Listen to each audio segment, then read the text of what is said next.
നമസ്കാരം, ഞാൻ അനിൽ കുമ്പഴ. കുമ്പഴാൻ ക്രൂവിന്റെ പുതിയൊരു എപ്പിസോഡിലേക്ക് എല്ലാ പ്രേക്ഷകർക്കും ഒരിക്കൽ കൂടി സ്വാഗതം.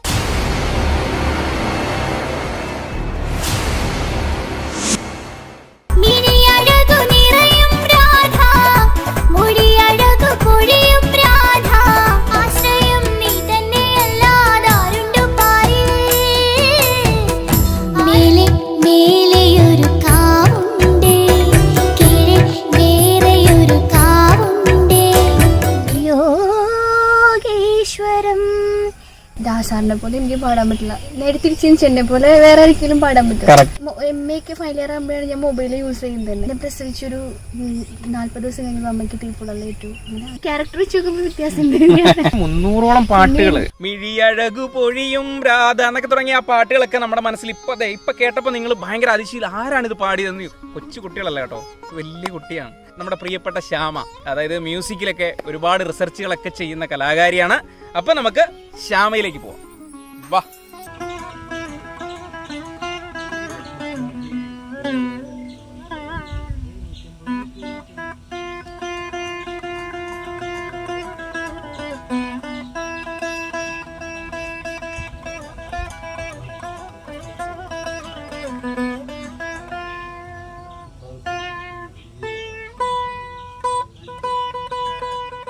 അപ്പൊ ഇതാണ് നമ്മുടെ പ്രിയപ്പെട്ട കലാകാരി ശ്യാമ. എല്ലാരും വിചാരിക്കുന്നുണ്ട് കൊച്ചു കുട്ടികളുടെ ശബ്ദത്തിലാണ്, കൊച്ചു കുട്ടികളുടെ സൗണ്ടാണ് ശ്യാമയ്ക്ക്. അപ്പോ നമ്മൾ കേൾക്കുമ്പോൾ ആദ്യം വിചാരിക്കും കൊച്ചു കുട്ടികളാണ് പാടിയെന്ന്. അല്ല, ശ്യാമയ്ക്കൊരു കൊച്ചുകുട്ടിയുണ്ട്. അപ്പോ ശ്യാമയുടെ വിശേഷങ്ങൾ നമുക്ക് ആദ്യം ചോദിച്ചറിയാം. ശ്യാമ ഇപ്പോ ഇത് എത്ര നാൾ മുന്നെയാണ് ഈ പാട്ട് പാടിയത്? ഞാനെല്ലാം ശരിക്കും അത് പാടേണ്ടിയിരുന്നത്.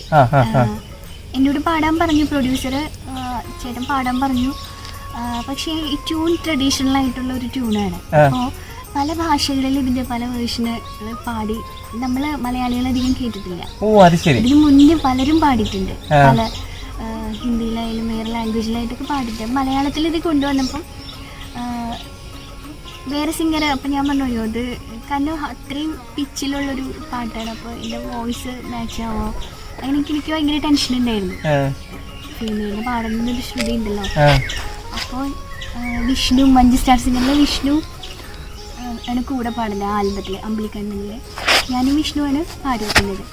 അപ്പോൾ ഇത്ര സോങ്സ് ശ്യാമ പാടുക, ഇത്ര സോങ്സ് വിഷ്ണു പാടുക, അങ്ങനെ ഉണ്ടായിരുന്നു. അപ്പോൾ എൻ്റെ എല്ലാം റെക്കോർഡിങ് കഴിഞ്ഞപ്പോൾ പ്രൊഡ്യൂസർ ചേട്ടൻ പറഞ്ഞു ശ്യാമ വീഴും കൂടെ പാടിയിടൂ എന്ന് പറഞ്ഞു.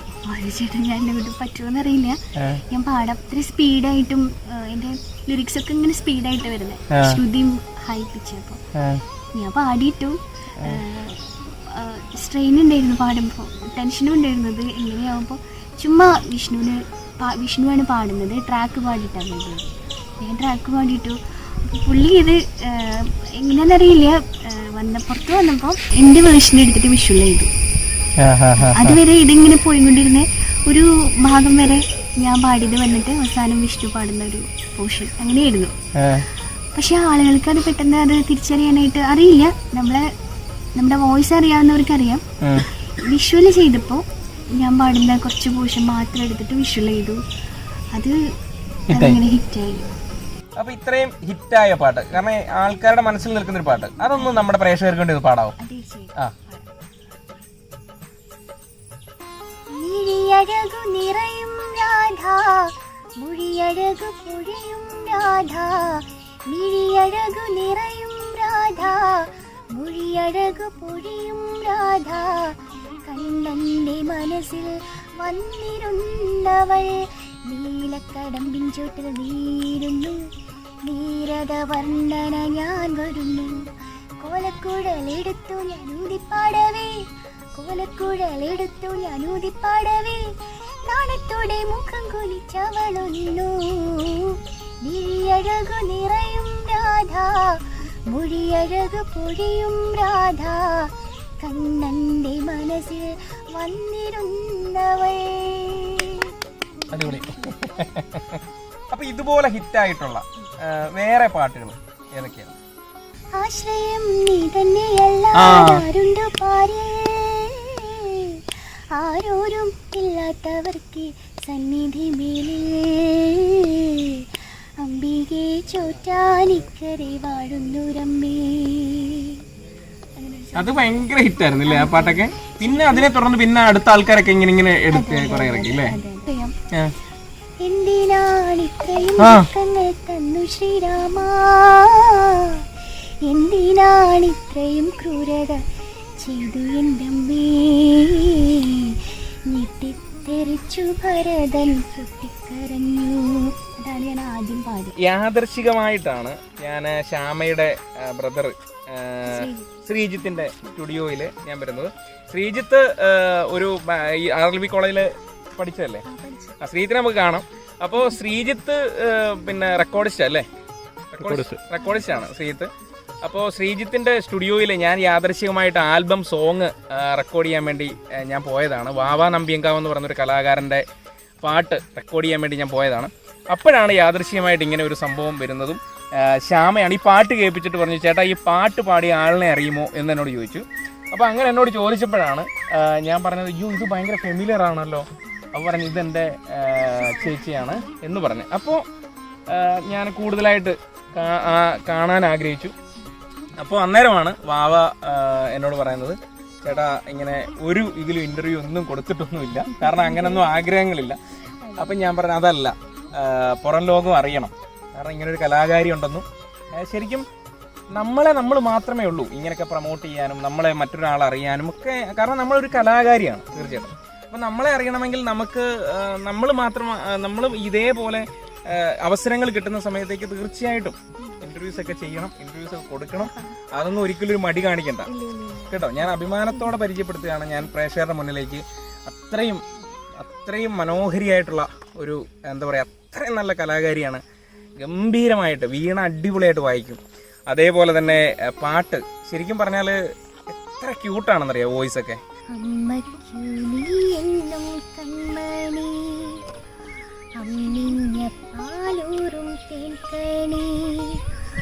ആരോമലാണു നീ പൊന്നുണ്ണി, ആശ്രയമാകണം എന്നും നീ, അമ്മയ്ക്കു നീ എന്നും കൺമണി, അമ്മിഞ്ഞ പാലൂറും തേൻകണി, ആരോമലാണു നീ പൊന്നുണ്ണി, ആശ്രയമാകണം എന്നും നീ. കുഞ്ഞിനെയൊക്കെ ഇതൊക്കെ പാടി ഉറപ്പായിരിക്കില്ലേ? ശരി. ഇനി എന്താണ് ഒരു ഭാവിയിലേക്ക് ഇനി എന്താണ് ഒരാഗ്രഹം? MA വീണ കഴിഞ്ഞിട്ട് ഞാൻ നേരെ എനിക്ക് റിസർച്ച് ഓറിയന്റഡ് ആയിട്ട് പോകണമെന്നായിരുന്നു. അത് MA കഴിഞ്ഞ ഉടനെ എൻ്റെ ഒരു അധ്യാപകൻ സാറിന് ഞാൻ ഇപ്പോഴും സാറിനെ നമസ്കരിക്കുകയാണ്. സാർ ഇപ്പോൾ വർക്ക് ചെയ്യാണ് ചെമ്പയിൽ. ശ്രീറാം എന്നാണ് സാറിന്റെ പേര്. എന്നെ വീണ പഠിപ്പിച്ച അധ്യാപകനാണ്. കുറെ അധ്യാപകരുണ്ട്, എല്ലാവരും ഞാനിപ്പോൾ ഓർക്കണു. പക്ഷെ സാറാണ് എനിക്കിങ്ങനെ റിസർച്ച് ആയിട്ട് ബന്ധപ്പെട്ട് ശ്യാമ മുന്നോട്ട് പോയി, ശ്യാമിക്കെല്ലാം ഇതുകളുണ്ട്, കഴിവുണ്ടെന്ന് സാറാണ് അത് തിരിച്ചറിച്ച് തന്നത്. അപ്പോൾ MA വരെ പഠിക്കുന്ന സമയത്ത് എനിക്കും സ്വാഭാവികമായിട്ട് എനിക്ക് വേറെ ചിന്തകളൊന്നും ഉണ്ടായില്ല. ഇതിന് മേലിന് എന്ത് ഹയർ സ്റ്റഡിക്ക് പോകണമെന്നൊന്നും ഉണ്ടായില്ല. UGC ഡൽഹി UGC എഴുതി എക്സാം എഴുതിയപ്പോൾ നെറ്റ് ക്വാളിഫൈഡ് ആയി, കോളേജിൽ പഠിപ്പിക്കാനുള്ള ക്വാളിഫിക്കേഷനായി. അപ്പോൾ എനിക്ക് റിസർച്ച് ഫെലോഷിപ്പ് കിട്ടി, ജൂനിയർ റിസർച്ച് ഫെലോഷിപ്പ്. അത് കിട്ടിയപ്പോൾ അപ്പോഴും അറിയില്ല ഇത് എന്താ ചെയ്യുന്നത്. ഒരു റിമാർക്സ് വരും, qualified four GRF and assistant professor എന്ന് പറഞ്ഞിട്ട്. അപ്പോഴാണ് എൻ്റെ ഫ്രണ്ട്സും അധ്യാപകർക്ക് പറഞ്ഞ ശ്യാമ നെറ്റ് കിട്ടി കഴിഞ്ഞാൽ നെറ്റ് പാസ്സായി, ഞാൻ ഫസ്റ്റ് ടൈം തന്നെ പാസ്സായി. MA കഴിഞ്ഞ ഉടനെ. അതാണ് എനിക്ക് എന്തോ ഒരു ദൈവാനുഗ്രഹം ഉണ്ട്. ഇപ്പോൾ എൻ്റെ ടോപ്പിക്ക് രാഗമാലിക ഗാനവർണ്ണങ്ങളുടെ പഠനം. അത് ശരിക്കും ഇവിടെ നമ്മുടെ കേരളത്തിലെ കമ്പോസേഴ്സ് ഉണ്ടെങ്കിലും ചുരുക്കം ചിലരെ രാഗമാലിക ചെയ്തിട്ടുള്ളൂ. വളരെ പഴയ ആളുകളാണ് ചെയ്തിരിക്കുന്നത്, ഒരു 18ാം നൂറ്റാണ്ട് കാലഘട്ടത്തിലുള്ള. അപ്പോൾ അവരുടെ ലൈഫ് ഹിസ്റ്ററി അല്ലെങ്കിൽ അവരുടെ ശിഷ്യരുമായിട്ട് ബന്ധപ്പെട്ട് അല്ലെങ്കിൽ കുറേ ട്രാവൽ ചെയ്തും അവരെ പോയി ഇൻ്റർവ്യൂ ചെയ്തും ചിലപ്പോൾ പ്രായമുള്ളവരൊക്കെ ആകുമ്പോൾ നമ്മൾ ചോദിച്ചതിനായിരിക്കും മറുപടി അല്ലേ. അപ്പോൾ അവരുടെ സൗകര്യത്തിന് നമ്മൾ അത് എനിക്കിപ്പോൾ ആദ്യത്തെ അനുഭവം അത് ആദ്യമായിട്ട് കേൾക്കുകയാണ്. അത് രാഗമാലിക എന്ന് പറഞ്ഞു. രാഗമാലിക അത് ഒരു മ്യൂസിക്കൽ കോമ്പോസിഷൻ തന്നെയാണ്, ടൈപ്പ് ഓഫ് മ്യൂസിക്കൽ കോമ്പോസിഷൻ തന്നെയാണ്. കീർത്തനങ്ങളെ കൃതികളൊക്കെ പോലെ ഒറ്റൊരു വർണ്ണം. എൻ്റെ ടോപ്പിക്ക് വർണ്ണമാണ്, വർണ്ണത്തിൽ രാഗമാലിക. അപ്പോൾ ആ ഒരു വർണ്ണത്തിന് പല്ലവി അനുപല്ലവി അങ്ങനെ സ്റ്റാൻസ് ഉണ്ടാവില്ലേ. ഈ പല്ലവി ഒരു രാഗമാണെങ്കിൽ അനുപല്ലവി വേറെ രാഗം. അങ്ങനെ ഒരു 25ഓളം വർണ്ണങ്ങൾ ഞാൻ കളക്ട് ചെയ്തു. പല വെബ്സൈറ്റുകളിൽ നിന്നായിട്ടും ഡയറക്റ്റ് പോയി കളക്ട് ചെയ്തു. പഴയ ഗുരുക്കന്മാരായതുകൊണ്ട് അവരിങ്ങനെ ചേട്ടൻ പറഞ്ഞ പോലെ എന്താ പറയാ സോഷ്യൽ മീഡിയയിൽ ആക്റ്റീവായിട്ട് നിങ്ങൾ നേരിട്ട് വരും അപ്പൊ തരാന്ന് പറഞ്ഞിട്ട് CDs ഒന്നും ഉണ്ടാവില്ല. പഴയ ബുക്ക് പബ്ലിഷ് ചെയ്ത് നമുക്ക് എടുത്തിട്ട് ഒരുപാട് പേരുടെ കോമ്പോസിഷൻസ് നിറയെ ഉണ്ട്. കേരളത്തില് ഉണ്ടെങ്കിലും ചുരുക്കമുള്ളൂ. കീർത്തനങ്ങളൊക്കെ രാഗമാലിക താനവർണ്ണങ്ങൾ ചെയ്യുന്നവര് എനിക്ക് തോന്നുന്നത് എന്റെ പഠനത്തിന്റെ ഭാഗമായിട്ട് നോക്കുകയാണെങ്കിൽ കുറവാണ്. പുറത്ത് തമിഴ്നാട്, കർണാടക, ആന്ധ്ര അവിടെയാണ് കൂടുതൽ കമ്പോസേഴ്സ് ചെയ്തിരിക്കുന്നത്. ഇപ്പോ എന്തിലേക്ക് ഇനി ഭാവിയില് ഇനി എന്തിലേക്ക് എത്തിച്ചേരാനാണ് ആഗ്രഹം? എനിക്കൊരു നല്ലൊരു അക്കാഡമിഷ്യനാവാ, സംഗീതം ഉള്ളിലുണ്ടാവുക, പഠിപ്പിക്കുക, ലൈഫ് ലോങ് പഠിച്ചുകൊണ്ടേയിരിക്കുക. പിന്നെ എനിക്ക് ക്രാഫ്റ്റ് അല്ലെങ്കിൽ ആർട്ട് എല്ലാം എനിക്ക് ഇഷ്ടമാണ്. വരയ്ക്കാൻ ഇഷ്ടമാണ്, വരയ്ക്കാൻ. പക്ഷെ വേറെ എന്റെ ശാസ്ത്രീയ വശങ്ങളൊന്നും അറിയില്ല. എനിക്ക് കാണാൻ എൻ്റെ ഒരു തൃപ്തിക്ക് അനുസരിച്ച് ഞാൻ വരയ്ക്കാറുണ്ട്. സ്കൂളിലൊക്കെ നിറയെ വരച്ചിരുന്നു, പിന്നെ ഒരു ഗ്യാപ്പ് വന്നു, ഇപ്പൊ ആദ്യം സ്റ്റാർട്ട് ചെയ്തു. ഇല്ല, ഒന്നുമില്ല. അവിടെ പയ്യന്നൂരുണ്ട്, ഇവിടെ ദാസാറിനെ പോലെ എനിക്ക് പാടാൻ പറ്റില്ല. നേരെ തിരിച്ചു എന്നെ പോലെ വേറെ ആർക്കെങ്കിലും പാടാൻ പറ്റില്ല. അതുള്ളൂ അവിടെ നമ്മുടെ വിജയം ശരിക്കും സെൽഫ് ലവ്. നല്ലോണം പ്രാക്ടീസ്. ഞാൻ ഒരു സമയത്ത് ഒട്ടും കോൺഫിഡൻസ് ഇല്ലാത്ത ആളായിരുന്നു. ചിരിക്കില്ല, ഒരാളോട് സംസാരിക്കില്ല, ഇങ്ങനെ ഒട്ടും ഞാനിങ്ങനെ സംസാരിക്കാത്ത ആളായിരുന്നു. പിന്നെ റിസർച്ചിന്റെ ഇതിലേക്ക് വന്നപ്പം ആയി തുടങ്ങി. റിസർച്ച് എന്ന് പറയുമ്പോൾ തന്നെ എല്ലാവർക്കും പേടിയാണ്. കാരണം ഇങ്ങനെ പുറു സംസാരിച്ചുകൊണ്ടിരിക്കും. എന്തെങ്കിലും ഇങ്ങനെ അന്വേഷണാത്മകമായിട്ടുള്ള കാര്യങ്ങളല്ലേ, നമ്മളിങ്ങനെ അറിയാത്തതിനെ കണ്ടെത്തി പോവാ അങ്ങനെയാണ്. അപ്പൊ അതുകൊണ്ട് ഇപ്പൊ ഒരു സമയം വന്നു കഴിയുമ്പോ ഇപ്പോൾ PG കഴിഞ്ഞിട്ട് MPhil പോയി കാലടിയിൽ. അത് ഫസ്റ്റ് റാങ്ക് ആയിരുന്നു, ടോപ്പറായിരുന്നു. MPhil കഴിഞ്ഞപ്പോഴാണ് റിസർച്ചിന്റെ. അത് എനിക്ക് ഒട്ടും ഡിവൈസൊന്നും ഒട്ടും ഉപയോഗിക്കാറില്ല, ലാപ്ടോപ്പോ മൊബൈലോ. MA ഒക്കെ ഫൈനൽ ഇയർ ആകുമ്പോഴാണ് ഞാൻ മൊബൈൽ യൂസ് ചെയ്യുന്നത് തന്നെ. അച്ഛൻകുട്ടിയായിരുന്നു, അച്ഛനമ്മ അങ്ങനെ അവരിങ്ങനെ സ്ട്രിക്റ്റ് അല്ല, അവരങ്ങനെ വളർത്തിക്കൊണ്ടായിരിക്കാം നമ്മള് ഏതൊരു സാഹചര്യത്തിൽ വന്നാലും പിടിച്ചു നിൽക്കും. ഞാൻ ജനിച്ചു വളർന്നൊക്കെ ഒരു ഓല വീട്ടിലായിരുന്നു. അച്ഛൻ ട്യൂഷൻ എടുക്കും. പിന്നെ എന്നെ പ്രസവിച്ചൊരു 40 ദിവസം കഴിഞ്ഞപ്പോൾ അമ്മയ്ക്ക് തീപ്പൊള്ളലേറ്റു. പിന്നെ അതിനൊക്കെ രക്ഷപ്പെടുത്തി കൊണ്ടുവന്നതാണ് അച്ഛൻ. അമ്മേനെ ഞാൻ 40 വയസ്സുള്ള മുന്നിൽ വെച്ച് ഒരു 32 വയസ്സുള്ള ഒരു അച്ഛനെ എന്ത് ചെയ്യാൻ അമ്മയുടെ കയ്യിൽ പൊങ്ങില്ലായിരുന്നു. കുറച്ച് ദിവസങ്ങളാണ് പകുതി കത്തി. അമ്മനെ കണ്ടില്ലേ, കത്തിയാണാണ് പകുതി. അപ്പം അതിൽ നിന്ന് അച്ഛൻ കഷ്ടപ്പെട്ട് ട്യൂഷനും പോസ്റ്റ് ഓഫീസിൽ ഔട്ടറായിട്ട് ജോലിക്കൊക്കെ ബുദ്ധിമുട്ടുകളും പ്രശ്നങ്ങളൊക്കെ ഉണ്ടായിരുന്നു. പക്ഷെ അതിനൊക്കെ തരണം ചെയ്ത് അപ്പോഴും പാട്ട് പഠിപ്പിച്ചിരുന്നു. അങ്ങനെ വന്ന് ശരിക്കും ജനിച്ചു വളർന്നതൊക്കെ കൊറ്റനല്ലൂരാണ്. പിന്നെ അത് കഴിഞ്ഞിട്ട് ഊരകത്തേക്ക് വന്നു. അതിൻ്റെ ഇടയിൽ 2 സ്ഥലങ്ങളൊക്കെ വാടകയ്ക്ക് പോയി. ഊരകത്ത് സ്ഥലം വാങ്ങി താമസിച്ച്. അപ്പോഴും നമുക്കറിയില്ല ഇനി ഉണ്ടെന്ന്. അപ്പം എനിക്ക് അപ്രതീക്ഷിതമായിട്ട് ഇപ്പം പയ്യന്നൂർ. അങ്ങനെ എൻ്റെ ലൈഫിൽ അങ്ങനെയാണ്, എന്തെങ്കിലുമൊക്കെ ഇങ്ങനെ മാറി വന്നുകൊണ്ടിരിക്കും. എന്തൊക്കെ പറയുന്നത്, ഒരുപാട് കഷ്ടപ്പാടുകൾ നിറഞ്ഞ് ജീവിതത്തിലൂടെ ഇത്രയും എത്തിയില്ലേ. അച്ഛൻ്റെ തന്നെ അല്ലേ, അച്ഛൻ്റെ അമ്മയുടെയും ഭയങ്കര അനുഗ്രഹം തന്നെയാണ് അല്ലേ. അത് വലിയ സന്തോഷമുണ്ട്. എൻ്റെ ചാനൽ എന്ന് പറയുന്നത് സിനിമയുടെ സാങ്കേതിക വശങ്ങൾ പരിചയപ്പെടുത്തുന്ന ഒരു ചാനലാണ്. നമ്മുടെ ടെക്നിക്കലായിട്ടുള്ള കാര്യങ്ങൾ പരിചയപ്പെടുത്തുന്ന ചാനലാണ്. അതിൻ്റെ ഭാഗമായിട്ട് തന്നെയാണ് ഈ പറയുന്ന മ്യൂസിക് എന്ന് പറയുന്നത്. പാടുന്ന ആൾക്കാരെയൊക്കെ പരിചയപ്പെടുന്ന അഭിമാനം മാത്രമേ ഉള്ളൂ. പക്ഷേ ഇത് അറിയാതെ കിടക്കുന്ന കലാകാരന്മാരും കലാകാരികളുണ്ട്. അതായത് ഒരു പുറം ലോകം അറിയാതെ കിടക്കുന്ന ഒരുപാട് പേരുണ്ട്. അത് എന്നാൽ കഴിയുന്ന രീതിയിൽ അത് പ്രൊമോട്ട് ചെയ്യുക എന്നുള്ളത് മാത്രമാണ് ഞാൻ ഉദ്ദേശിച്ചിട്ടുള്ളത്.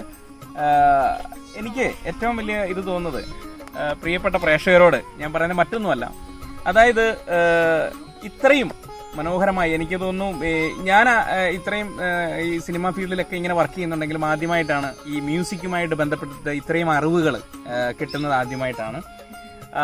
ശരിക്കും പറഞ്ഞാൽ അതിൽ ഇത്രയെത്ര കാര്യങ്ങളുണ്ടെന്നും രാഗമാലിക എന്ന് പറയുന്ന അതിനെക്കുറിച്ചൊക്കെ പറഞ്ഞപ്പോൾ, അതിന്റെ റിസർച്ചിനെ കുറിച്ചൊക്കെ പറഞ്ഞപ്പോൾ ശരിക്കും പറഞ്ഞാൽ അത്ഭുതപ്പെട്ടു പോയി. കാരണം അത് ചെയ്തിരിക്കുന്ന ആൾക്കാർ തന്നെ വളരെ ചുരുക്കം പേരേ ഉള്ളൂ അല്ലേ. അപ്പൊ അതിനെക്കുറിച്ചൊക്കെ ഞാൻ കേട്ടപ്പോൾ തന്നെ എനിക്ക് ഭയങ്കര അത്ഭുതമായിരുന്നു. കാരണം അത്രയും റിസർച്ച് ചെയ്യുന്ന ഒരു കലാകാരിയാണ്. അപ്പോൾ ഈ കലാകാരി അഭിമാനത്തോടെ നിങ്ങളുടെ മുന്നിൽ പരിചയപ്പെടുത്തിയതിൽ എനിക്ക് ഒരുപാട് സന്തോഷമുണ്ട്. ഒരുപാട് കഷ്ടതകൾ, ഒരുപാട് ത്യാഗങ്ങൾ നിറഞ്ഞ ഒരു ജീവിതത്തിലൂടെയാണ് ഇപ്പോഴും സ്ട്രഗിൾ ചെയ്ത് മുന്നോട്ട് പോകുന്ന ഈ കലാകാരി. അപ്പോൾ നിങ്ങളുടെ സപ്പോർട്ട് ഉണ്ടെങ്കിൽ തീർച്ചയായിട്ടും ഈ കലാകാരി വളരെയധികം ഉയർച്ചയിലേക്ക് തന്നെ മുന്നോട്ട് പോകുമെന്ന് തന്നെയാണ് എൻ്റെ വിശ്വാസം. അതുകൊണ്ടാണ് ഞാൻ ഇത്രയും അഭിമാനത്തോടെ നിങ്ങളെ പരിചയപ്പെടുത്തുന്നത്. ശ്യാമയ്ക്ക് എന്തെങ്കിലും നമ്മുടെ പ്രേക്ഷകരോട് പറയാനുണ്ടോ? എന്താ പറയാ, എൻ്റെ പാട്ടുകൾ ഇഷ്ടപ്പെടുന്ന ഒരുപാട് പേരുണ്ടെന്ന് അറിയാം. അപ്പോൾ കോളേജിൽ പോകുമ്പോഴും അല്ലെങ്കിൽ ഞാൻ തന്നെ കേൾക്കാറുണ്ട് ബസ്സിൽ പോകുമ്പോൾ ഞാൻ പാടിയ പാട്ടുകൾ. അപ്പോൾ ഒരുപാട് നമ്മൾ പ്രതീക്ഷിക്കാത്ത കുറേ സന്തോഷകരമായിട്ടുള്ള നിമിഷങ്ങളുണ്ടായിട്ടുണ്ട്. ഇത് ഇന്ന ആളാണ് പാടിയിരിക്കുന്നത്. അപ്പോൾ അതുപോലെ തന്നെ ഇനിയും നമ്മുടെ വർക്കുകൾ വരുമ്പോൾ, പാട്ടുകളൊക്കെ വരുമ്പോൾ സ്വീകരിക്കുക, അഭിപ്രായങ്ങളൊക്കെ അറിയിക്കുക. അതുപോലെ തന്നെ സന്തോഷം. അപ്പോൾ നമ്മുടെ ശ്യാമയുടെ ഇത്രയും വിശേഷങ്ങളൊക്കെ നമ്മൾ അറിഞ്ഞു. ഇനി നമുക്ക് ഇതിൻ്റെ ഇടയിൽ ഒന്ന് പരിചയപ്പെടാം. നമ്മുടെ പ്രിയപ്പെട്ട ശ്യാമയുടെ ബാക്ക് ബോണുകളായിട്ടുള്ള കുറേ മനുഷ്യരുണ്ട്. മറ്റാരുമല്ല, നമ്മുടെ പ്രിയപ്പെട്ട ശ്യാമയുടെ അച്ഛൻ, അമ്മ, അതുപോലെ തന്നെ സഹോദരൻ. അതായത് ഇതാണ് ശ്യാമയുടെ അച്ഛൻ, അതേപോലെ തന്നെ അമ്മ. ഇപ്പോ പിന്നെ ശ്യാമയുടെ കൂടെ തന്നെ കണ്ണൂരാണല്ലേ? കണ്ണൂരാണ്.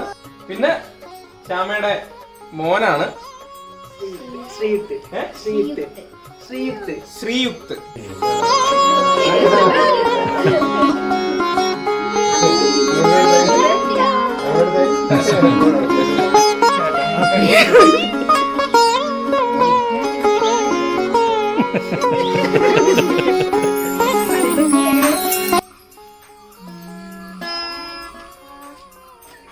ചേച്ചിയെ ഒരു സിമ്പിളായിട്ടൊരു പാട്ട് പറഞ്ഞു ചേച്ചിയെ. ഇത് വെറുതെ ഓർമ്മ. അയ്യോ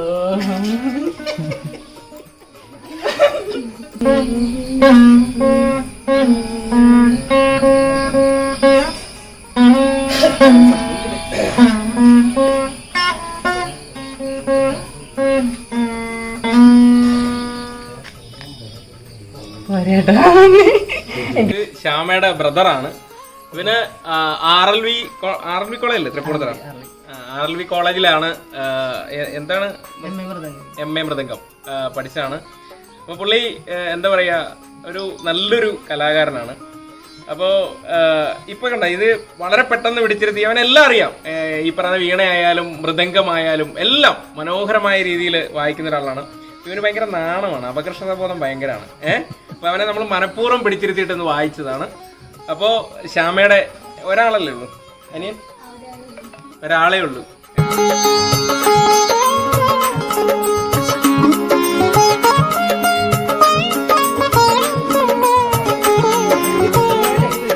അപ്പോൾ നമ്മുടെ ചാനലിൽ ഇതിനു മുന്നേയും പല കലാകാരന്മാരെയും, കാരണം കഴിവുള്ള മികവുറ്റ കലാകാരന്മാരെ ഞാൻ പരിചയപ്പെടുത്തിയിട്ടുണ്ട്. അതിൽ ഏറ്റവും കഴിവുള്ള ഒരു കലാകാരനായിരുന്നു പ്രിയപ്പെട്ട സേതു ശിവാനന്ദൻ. അതായത് ആർട്ടിസ്റ്റിന്റെയൊക്കെ ക്യാരക്ടർ പറയുന്ന സമയത്തേക്ക് ക്യാരക്ടർ സ്കെച്ച് ചെയ്യുന്ന ഒരു കലാകാരൻ മലയാള സിനിമയിലുണ്ട് എന്നുള്ളത് നിങ്ങളുടെ മുന്നിൽ ഞാൻ അഭിമാനത്തോടെ പരിചയപ്പെടുത്തിയ കലാകാരനായിരുന്നു. ഇപ്പോൾ ഒട്ടനവധി കൈനിറയ സിനിമകളാണ് ആ കലാകാരനുള്ളത്. അപ്പൊ അതുപോലെ തന്നെ കഴിവുള്ള കലാകാരിയെ ഞാൻ നിങ്ങളുടെ മുന്നിൽ ഇന്ന് പരിചയപ്പെടുത്തുകയാണ്, നമ്മുടെ പ്രിയപ്പെട്ട ശ്യാമ. അപ്പോൾ ഈ കണ്ടുകൊണ്ടിരിക്കുന്ന ഈ ചാനൽ നിങ്ങൾക്ക് പലരും ഇഷ്ടപ്പെട്ടെങ്കിൽ തീർച്ചയായിട്ടും സബ്സ്ക്രൈബ് ചെയ്യണം. മറ്റുള്ളവർക്ക് ഉപകാരപ്പെടുന്ന രീതിയിലേക്ക് ഇതൊന്ന് ഷെയർ ചെയ്യാൻ കൂടി മറക്കരുത്. അപ്പൊ പുതിയൊരു എപ്പിസോഡും പുതിയൊരു ശ്യാമയുമായി വീണ്ടും വരും. അതുവരയ്ക്കും ബൈ.